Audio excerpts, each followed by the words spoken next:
Hi, welcome to my retirement roadmap. This is yet another education video, this time about Social Security. And we'll walk through the introduction in this one here. First of all, I'd like to do the disclaimer to say that yes, I am an investment advisor, a financial planner, etc., but I'm not yours. So if you want to take any of this as personal advice, please make sure to check with your financial, tax, or legal advisor to make sure that you're doing the thing that is most beneficial to you. Thanks. So that's the disclaimer. Also, I want to give yet another shout out to this book, How to Retire. It is by Christine Benz. It's an excellent resource for retirement. Definitely the best one that I have found for overall retirement. And lesson 4 in the book is about Social Security. So I recommend that you also review that as you try to learn more about Social Security. And you'll find a link on my website if you need to, under recommended resources, you can go there and you can scroll down a little bit and you'll find a link that will take you to Amazon. Doesn't do anything for me, but I did want to make it easy for folks to refer to that information there as well. Okay, so let's get started. I talk about what are my objectives in this class that I'm giving about Social Security.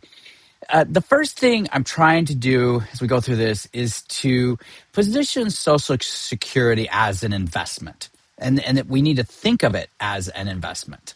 So that's the first.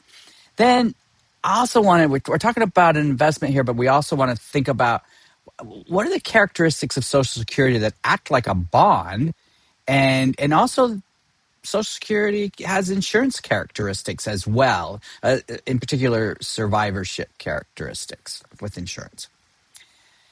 Third, I'm hoping that we can get folks to think about the number 70 when it comes to taking Social Security rather than 62, which is as early as you can take Social Security, or 67, which is known for almost everybody these days as the full retirement age. Okay, so let's think about 70. And I guess now is the time for me to, I've got one prop here. I'm wearing, if you happen to be watching the video, which I'm trying to do these videos so that you don't have to watch anything, that you could just listen while you're multitasking, while you're cleaning, or maybe you're doing your walking, exercise, or you're in the car driving. That's why I really hope so that don't have to look at anything. But just in case, if you are watching the video, you will notice that I have a Disneyland shirt on, and this is one of their 70th anniversaries of Disneyland shirt. And so again, it's all about 70, right? So I'm using that. As for me personally, okay, I just celebrated. I'm recording this on the last day of January of 2026. I just celebrated my birthday this past week at Disneyland, which is pretty typical for me. One of my favorite things I like to do. We won't go down that pathway, but anyway, it's Disneyland is still celebrating 70th anniversary of its opening, which it actually opened in 1955. So I guess they're taking a whole year. We took pictures on my birthday with the 70 in the background. And my point there is that, well, I guess I could share my age. I just turned 64. I am 2 years into the 8-year retirement period, delayed period of taking Social Security. So I've done 2 of the 8 years to delay until I'm 70. And like I said, we took pictures at Disneyland with 70 in the background, and in 6 more years, we'll just pull those out. I'll look much younger than I am, but I can say I made it to 70. That's the plan here. Okay, so I will continue on. The next thing is I want to talk a little bit about present value of delaying Social Security and discounting. This gets a little technical, but I think it's really important to understand. And then finally, we can talk just a little bit about a tips ladder while delaying. My next class that I'm going to hold is about tips and building ladders, but with Social Security, we'll kind of introduce that a little bit, and I think that's important. As for what we're going to talk about in this class. I wanted to talk about stuff that's out of scope. Social Security, there's so much to it. It really is. When I was preparing this class, I thought, oh man, this is easy. You know, I'm just Social Security, we just delay till 70, you're good to go, right? That's what I'm thinking, because that's my retirement roadmap. Off the shelf, it is wait until 70. Now, there's always exceptions, and we're going to talk about a lot of those with Social Security here, but as a general rule, start with 70. That's where I'm going. That's my retirement roadmap, off the shelf. Okay, but I want to say we've got some things that are out of scope here that we're not going to cover in these classes, but they are important, and if they apply to you, then that means you really should start researching more about these. Okay? The first is divorced. If you're divorced and you're single, you're currently single, we're not talking about that when it comes to Social Security, but that's important. If you're talking about taking Social Security, even if you're already on Social Security and you're divorced and single, you may want to make sure you're doing the right thing. Talk to somebody who knows Social Security inside and out. The next is disability. If you are disabled or family members who are disabled and doing with Social Security, that is out of scope as well here. There are some things there that you should be aware of, though. Benefits for minors. So this is an interesting one, right? Because minors can get Social Security if they're, if a parent is taking Social Security. I have heard of grandparents who have adopted their grandchildren, so they become their children, and that these minors can benefit from Social Security. That's out of scope for this class. Next, there's working while drawing Social Security. So if you're already on Social Security and you're working, you're earning wages, okay? We're not going to talk about that either, but that's a pretty important one to understand if you are doing that, okay?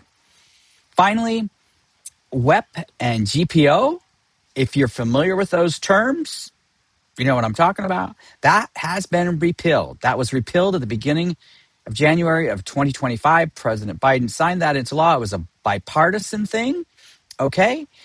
Those have been repealed. If you were impacted by those and things haven't changed for you, I strongly suggest you look into that. But again, that's out of scope for what we're talking about in this Social Security class. Okay, let's keep going on here. I don't know. I titled this section Maximizing Sleep Benefits. And here's a really good story. We're going to make this about me.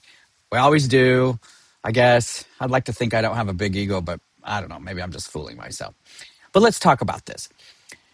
So 2 years ago, a little over 2 years ago now, I turned 62, and I could not understand why it was kind of like bugging me. I was like, why is this turning 62 being a little bit difficult for me? Why am I a little antsy, not a little unsettled about it? It's kind of like when you turn 60, one of those milestone birthdays, and I know 65 for whatever reason is going to be a big one. That's coming soon enough. But I was like, why am I at 62? And then it hit me that the reason why is because I was then eligible to draw Social Security. That's a big deal. It is. Big deal. Now I'm eligible. What am I going to do? Okay. And I was talking to a friend, and she was wishing me a happy birthday. Yeah, you were at Disneyland. I missed you on your birthday. I said, yeah, but I'm really feeling kind of antsy about this one. I guess it's because Social Security. And she goes, I took Social Security as soon as I turned 62. I know I'm leaving money off the table or on the table. I'm not getting the full benefit. Doesn't matter. She said, I sleep better at night. I sleep better at night. Having that money that I know that's going to hit my checking account every month like clockwork, and it's adjusted for inflation. That's what makes me sleep better. And I'm like, whoa. Here I am. I need to wait till 70. And yet, does that mean I'm not going to sleep as well? So I'm trying to set the foundation for this Social Security discussion. That's a big deal, sleeping better. Okay? Then I want to add something else. So I'm in this, I'm a financial advisor, investment advisor. I have tax credentials, etc. That's this business I have going on. That's part of Ty's retirement roadmap. And I of course, I participate in webinars. I have software programs, that take care of this stuff that I have been involved with, and I have a lot of respect for people out there.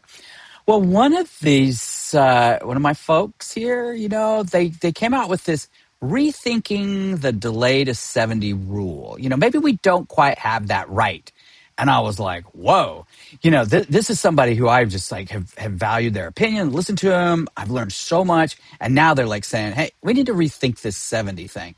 And I'm like, to me, it was almost heresy. I felt like, like my whole thing, I'm questioning my, my confidence, the whole thing. It was pretty unsettling. And that started, I think, if my memory's telling me correctly, it was August of 2025 when this came out. And I was like, I just really have to say, and I went through that whole grieving process, you say, where I was angry, I was upset, and I lost sleep over it. Trust me, my brain would wake me up in the middle of the night and say, this is wrong, right? So where I'm going with this is, this really is a big deal. Social Security is a big deal, and when you take it, but where I'm trying to go with this is, in rethinking the delay, it really is all about psychology.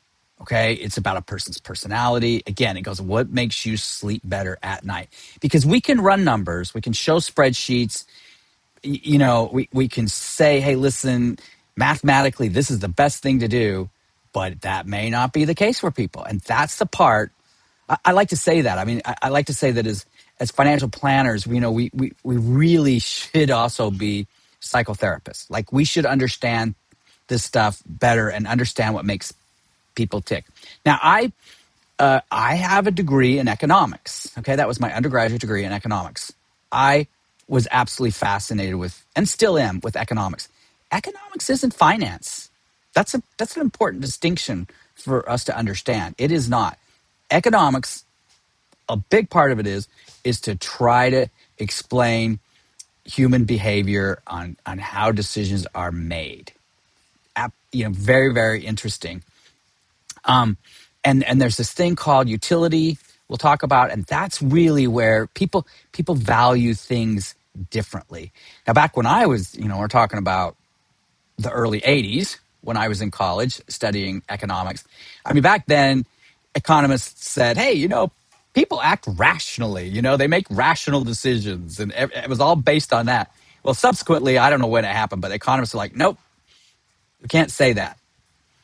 People don't act rationally. And that's kind of like, we need to try to figure out why, the whole buy high, sell low, right? That's what people do. And it should be the other thing, buy low and sell high. So I'm just saying psychology is so part of what's going on, especially in retirement. There's so much that goes on as far as why we make decisions. They're not based on math. It might be, I heard some, experts say it's kind of like, in retirement, people are maybe 20% math. The rest of it is just, they call it behavioral economics, or I call the psychology, that sort of thing. And here's another example before I wrap this part up, the introduction, before we really get into the nitty gritty stuff. It's the whole, you probably heard this, there's similar experiments, and this kind of goes with younger folks, but it still works for us as adults. You can have one cookie now, or if you wait a couple hours, you can have two cookies. So you choose which is better. And that's a lot about this delaying Social Security, right? Do you want that bird in the hand or two in the bush? That's what's happening here. And again, that comes down to people's preference. So I think I've laid the groundwork for this introduction and talking about Social Security, and I will meet you on the next video. Thanks.